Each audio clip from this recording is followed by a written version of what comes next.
आखे फल के दो टुकड़े कर दिए, दोनों ने खा लिए, दोनों को संतान हुई। संतान भी जो शंकर के फल के टुकड़े करे थे तो औलाद भी आदि आदि हुई, संतान भी आदि। आदि नासिका का एक छिद्र, एक आंख, आधा मुख, एक हाथ, एक पांव, एक रानी को हुआ, आधा दूसरी रानी को हुआ। जैसे ही रानी को आदि आदि संतान हुई, जरासंध के पिताजी को मालूम पड़ा कि संतान हुई और दासियों ने आकर कह दिया संतान भी ऐसी हुई कि कुरूप हुई, आदि आदि संतान उत्पन्न हुई। आदि आदि संतान उत्पन्न हुई, हाँ आदि आदि संतान, हाँ कहाँ है, लेकर आओ।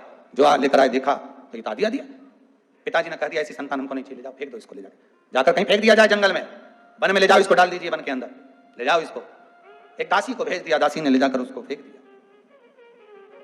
फेंका, आधा आधा टुकड़ा अलग पड़ा था। एक हुई थी राक्षसी,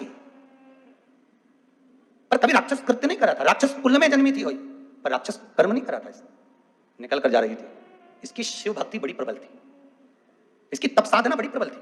इस हुई राक्षसी ने दोनों बच्चों को देखा तो अलग अलग थे, इसने अपने तप बल से बाबा देव अधिदेव महादेव से प्रार्थना कर कर दोनों को जोड़ दिया।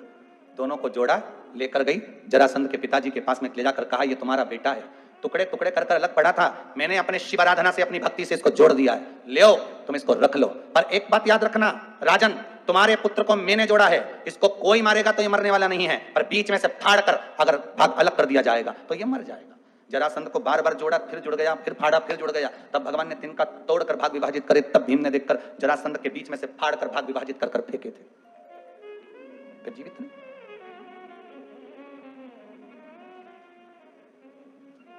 जरासंध के पिताजी ने उस होई का सम्मान करा, सत्कार करा, पूजन करा। वही होई मरे हुए पुत्रों को जीवित करने लगी, इसलिए वो होई माता हो गई, अहोई अष्टमी हो गई, जिसका व्रत माताएं करती हैं। अहोई अष्टमी का माताएं भी व्रत धारण करती हैं, अहोई अष्टमी का, फिर वो अहोई अष्टमी हो गई, उसका व्रत माताएं धारण करने लगी, उसका पूजन व्रत साधना तप करने लगी।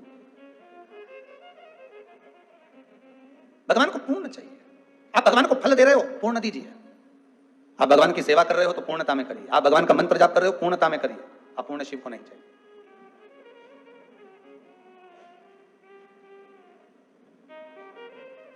पूर्ण चाहिए।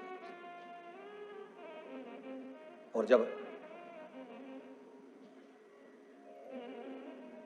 पूर्ण भरोसा लेकर, पूर्ण विश्वास लेकर आप शंकर के द्वार जाते हो तो शिव पूर्णता में ही देता है।